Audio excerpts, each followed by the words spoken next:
SIR का form भरते समय बहुत सारे लोगों को बहुत सारी प्रॉब्लम्स आ रही हैं। आप लोग बहुत ज़्यादा सवाल पूछ रहे हैं। एसआईआर का फॉर्म भरते टाइम आपके सामने 4 ऑप्शंस आ रहे हैं, जिन्हें आप अभी स्क्रीन पर देख सकते हैं। यही है आपके आधे से ज़्यादा सवालों के जवाब।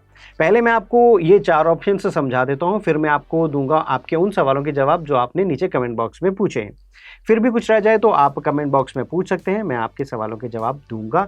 तो ये रहे 4 ऑप्शंस। पहला है my name exists in electoral roll of last SIR. इसका मतलब है कि पिछली एसआईआर यानी कि स्पेशल इंटेंसिव रिवीजन के दौरान आपकी खुद की वोटर सूची में एंट्री मौजूद थी, यानी कि आपका नाम पहले से ही लास्ट एसआईआर इलेक्टोरल रोल में दर्ज है, तो ये विकल्प आपको चुनना है। मतलब अगर आपको पूरा भरोसा है कि पिछली एसआईआर 2002, 2003, 2005 में जिस एसआईआर का आपके राज्य में जो भी रिकॉर्ड है उसके हिसाब से आपका नाम वोटर लिस्ट में था, तब आपको ये ऑप्शन चुनना है। उदाहरण के लिए अगर आपकी उम्र उस समय 18 वर्ष थी या फिर उससे ज़्यादा थी और आप उस टाइम वोटर थे और आपका नाम उस टाइम सूची में था, वोटर सूची में, तब आपको ये ऑप्शन चुनना है।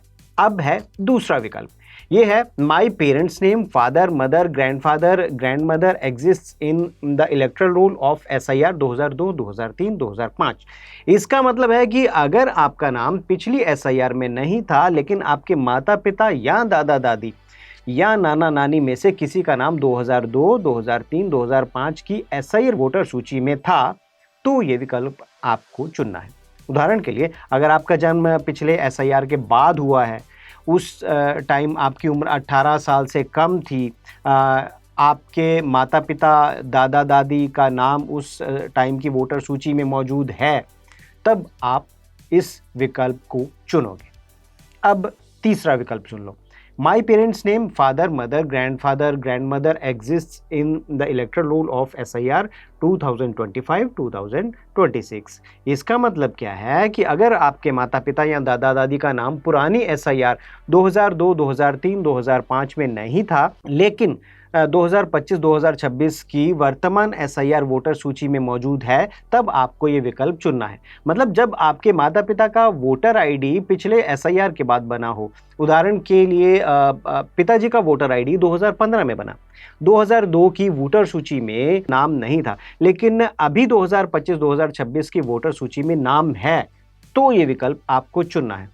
अब चौथा विकल्प उन लोगों के लिए है जो लोग नीचे कमेंट बॉक्स में कमेंट कर रहे हैं कि उनके पास तो कुछ भी नहीं है, कहीं भी नहीं है। तो मैं आपको बता दूं, इस चौथे विकल्प में लिखा है neither my name nor my parents name exist in the electoral roll of last SIR. इसका मतलब यह है कि आपका नाम भी किसी पिछली एसआईआर वोटर सूची में नहीं है और आपके माता पिता या दादा दादी का नाम भी संबंधित एसआईआर वोटर सूची में नहीं है, यानी कि परिवार में किसी का भी रिकॉर्ड उपलब्ध नहीं है, तब आपको ये विकल्प चुनना है। अगर आपका पूरा परिवार पहली बार वोटर बन रहा है, माता पिता का भी पहले कभी वोटर आईडी नहीं था, किसी का नाम पुरानी या रिलेटेड एसआईआर वोटर सूची में नहीं मिलता, तब आपको ये ऑप्शन चुनना है। आपको ये 4 ऑप्शन समझ आ गए होंगे। कुछ भी आप इसके बाद पूछना चाहें नीचे कमेंट बॉक्स में पूछें। अब आपके सवालों के जवाबों पे आते हैं। तो पहला सवाल ये किसी ने पूछा है कि मेरे पति मेरे लीगल गार्डियन हैं, क्या फॉर्म में गार्डियन हस्बैंड के साथ उन्हीं का नाम भरूं? मेरे ससुर जी का निधन हो चुका है, क्या उनका नाम और एपिक आईडी भी भरना होगा? तो देखिए इसका जवाब है जी हाँ। अगर फॉर्म में आपके पति का नाम गार्डियन या हस्बैंड के रूप में पूछा गया है तो वही उनकी जानकारी आपको भरनी है। अगर आपके ससुर जी का निधन हो चुका है तब भी जहां उनका नाम मांगा गया है वहां उनका नाम फॉर्म में भरना पड़ेगा। एपिक आईडी केवल तभी भरें जब आपकी एपिक आईडी अवेलेबल है, उपलब्ध है। अगर आपकी एपिक आईडी जो है अब नहीं पता है, कभी नहीं बनी थी, तो फिर उसे भरना जो है वो आवश्यक नहीं है, ज़रूरी नहीं है। सभी जानकारी आप जितनी है टोटल वो आधिकारिक दस्तावेजों के अनुसार ही भरें, जितना पूछा जाए उतना आप भर सकते हैं। अब दूसरा सवाल, पिछली एसआईआर के समय मेरी उम्र सिर्फ 3 साल थी, उस समय मेरा एसआईआर नहीं हुआ था, अब क्या करें? देखिए अगर पिछली एसआईआर के टाइम आपकी एज जो है वो केवल 3 साल थी, तो उस समय आपका नाम वोटर सूची में होना ज़रूरी नहीं था, इसलिए चिंता की कोई बात नहीं है। अभी आपने जो आपकी वर्तमान जानकारी जितनी भी है वो सही-सही भरें। अगर आपको या आपके माता-पिता को पुरानी एसआईआर की जानकारी याद नहीं है, तब भी फॉर्म भर सकते हैं। आवश्यकता पड़ने पर बीएलओ और ईआरओ दस्तावेज देखकर सत्यापन कर देंगे, कोई दिक्कत नहीं। जैसा मैंने अभी आपको बताया कि कौन सा ऑप्शन चुनना है, आपने सुन लिया होगा, समझ लिया होगा, उसके अकॉर्डिंग आप अपना ऑप्शन चुन सकते हैं। अब तीसरा सवाल, इनका कहना है कि मेरे माता-पिता का वोटर आईडी बाद में बना था और पुरानी एसआईआर की जानकारी उपलब्ध नहीं है, क्या करूं? मैंने आपको अभी बताया, उसी के अकॉर्डिंग आपको ऑप्शन चुनना है। अगर पिछली एसआईआर के टाइम आपकी उम्र कम थी, तो उस समय आपका एसआईआर होना ज़रूरी नहीं था। अभी अपनी वर्तमान जानकारी सही-सही भरें। यदि माता-पिता का वोटर आईडी बाद में बना है, तो उसी वर्तमान एपिक और सही विवरण का उपयोग करें। ज़रूरत पड़ने पर बीएलओ और ईआरओ दस्तावेज़ों के आधार पर खुद ही आप अटेस्ट कर देंगे और प्रॉब्लम आपकी सॉल्व हो जाएगी। अब चौथा सवाल, इन्होंने पूछा है कि मेरा वोटर आईडी 2024 में बना है और माता-पिता का 2014 में बना है। 2002 और एसआईआर में उनका नाम नहीं था, क्या करूं? देखिए, अगर आपका वोटर आईडी 2024 में बना है और आपके माता-पिता का वोटर आईडी 2014 में बना था, तो आपको 2002, 2003 की एसआईआर सूची में उनका नाम होना, देखिए ये तो नहीं होगा, सामान्य सी बात है। फॉर्म में अपनी आपको वर्तमान जो अभी सही जानकारी है वो आपको फिल करनी है। और इसमें कौन-सा आपको ऑप्शन चुनना है, वो मैंने आपको ऊपर बताया है, अभी पहले बताया है, वो आप उसी तरीके से ऑप्शन चुन के आपको अपनी जानकारी भरनी होगी। अब पाँचवां सवाल, ये इन्होंने पूछा है कि ऑनलाइन फॉर्म जमा करने के बाद क्या बीएलओ को फिजिकल फॉर्म या रसीद जमा करनी होगी? देखिए, अगर आपने ईसीआई नेट या वोटर पोर्टल पर एसआईआर फॉर्म आपने ऑनलाइन उसको जमा कर दिया है, तो आपको एक्नॉलेजमेंट एक रसीद मिल गई होगी। तो नॉर्मली अलग से फिजिकल फॉर्म या रसीद जमा करने की ज़रूरत नहीं होती है, लेकिन अगर बीएलओ आप सत्यापन के लिए उस रसीद को मांगे तो आपको जमा करनी पड़ेगी, देनी पड़ेगी। उसके जो डॉक्यूमेंट्स हैं आप अपने उनको संभाल कर रखिए, वो आपको देने पड़ सकते हैं अगर आपके बीएलओ उसको मांगते हैं तो। अब छठा सवाल, अगर जन्म तिथि 1 जुलाई 1987 से 1 दिसंबर 2004 के बीच है तो क्या करना होगा? अगर आपकी जन्म तिथि 1 जुलाई 1987 से 1 दिसंबर 2004 के बीच है, तो नॉर्मली आपको अपने माता-पिता में से किसी एक का जो रिलेटेड विवरण है वो आपको भरना है और डॉक्यूमेंट्स उसके अकॉर्डिंग आपको जमा करने पड़ेंगे। अब आते हैं 7वें सवाल पर। ये किसी ने पूछा है कि मेरा जन्म जो है 2002 में नहीं हुआ था, अब क्या करूं? देखिए, बात तो ठीक है। अगर आपका जन्म 2002 के बाद हुआ है तो 2002 की एसआईआर में आपका नाम होना संभव नहीं है, इसलिए चिंता करने की ज़रूरत ही नहीं है। अपनी वर्तमान जानकारी सही-सही भरें, जहां आवश्यक हो वहां माता-पिता का विवरण दें। बाकी जो डॉक्यूमेंट्स हैं जब बीएलओ मांगेंगे तो आप उनको दे सकते हैं। अब 8वां सवाल, ये किसी ने पूछा है कि मैंने फॉर्म 8 भर दिया है, अब एनुमरेशन फॉर्म भी भरना होगा क्या? ओके, तो मैं आपको बता दूं कि ये आपको भरना है। फॉर्म 8 जो है वो केवल वोटर आईडी में सुधार के लिए है।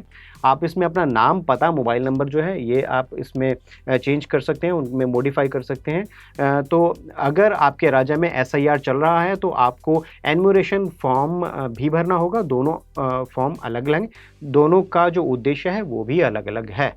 अब 9वां सवाल, फोटो अपलोड करते टाइम लास्ट स्क्रीन पर फोटो अपडेट नहीं हो रही है, क्या करूं? ये बहुत सारे लोगों को प्रॉब्लम हो रही है। मैं आपको एक चीज़ बता दूं, जो लोग ईसीआई नेट ऐप से कर रहे हैं ना, उनको ज़्यादातर ये प्रॉब्लम हो रही है। तो ये थोड़ा टेक्निकल प्रॉब्लम है, ऐप को बंद करके दोबारा खोलकर ट्राई कीजिएगा। लेकिन मैं आपको यही सलाह दूंगा कि अगर आप इसे लैपटॉप से या डेस्कटॉप से करते हैं तो वो ज़्यादा सही रहेगा।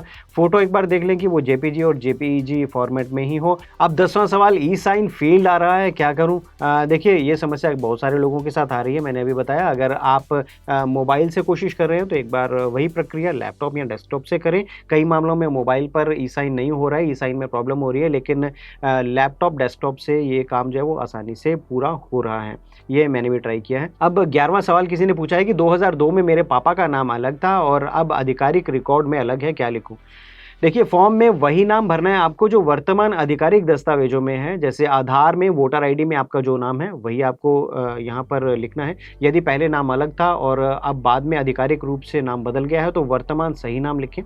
ज़रूरत पड़ने पर बीएलओ, ईआरओ पुराने और नए रिकॉर्ड का जो है वो मिलान करेंगे। अगर नाम में बहुत ज़्यादा परिवर्तन हुआ है और वो आपने ऑफिशियली करवाया है तो उसके डॉक्यूमेंट जो हैं वो आपको बीएलओ को देने पड़ सकते हैं।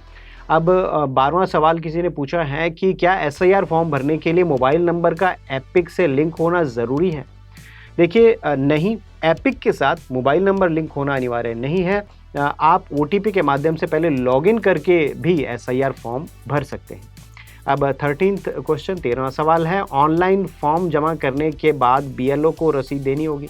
नहीं, अगर ऑनलाइन फॉर्म आपने सक्सेसफुली जमा कर दिया है और एक्नॉलेजमेंट आपको मिल गई है तो नॉर्मली रसीद अलग से बीएलओ को देने की ज़रूरत नहीं है, लेकिन सत्यापन के दौरान बीएलओ आपसे रसीद मांग सकता है, डॉक्यूमेंट्स मांग सकता है। अब 14th क्वेश्चन है, मैंने फ़ोटो अपलोड नहीं की क्योंकि वोटर आईडी और आधार में पहले से ही फ़ोटो है, कोई समस्या होगी? देखिए, अगर आपकी वोटर आईडी में लगी फ़ोटो सही है और वर्तमान है, अभी प्रेजेंट वाली है जो ताज़ी है, तो सामान्यतः कोई समस्या नहीं होती है। लेकिन यदि सत्यापन के लिए बीएलओ आपसे फ़ोटो मांगे तो आपको देनी पड़ेगी, हो सकता है आपको दोबारा फिर से प्रोसेस करना पड़े। फिलहाल ऐसी कोई भी जानकारी सामने नहीं आई है कि ऐसा कुछ करना पड़ेगा बाद में। अब 15वां सवाल है, मैंने नाम सुधार के लिए फॉर्म 8 जमा करा दिया है, क्या अब एसआईआर भी भर सकता हूँ? तो देखिए, जी हाँ, अगर आपने फॉर्म 8 ऑनलाइन जमा कर दिया है और उसकी एक्नॉलेजमेंट आपको मिल गई है तो आप एसआईआर एनुमरेशन फॉर्म भी भर सकते हैं। यदि एसआईआर में अभी पुराना नाम दिखाई दे रहा है तो घबराने की ज़रूरत नहीं है। फॉर्म 8 के अनुरोध का निपटारा होने के बाद रिकॉर्ड अपडेट हो जाएगा।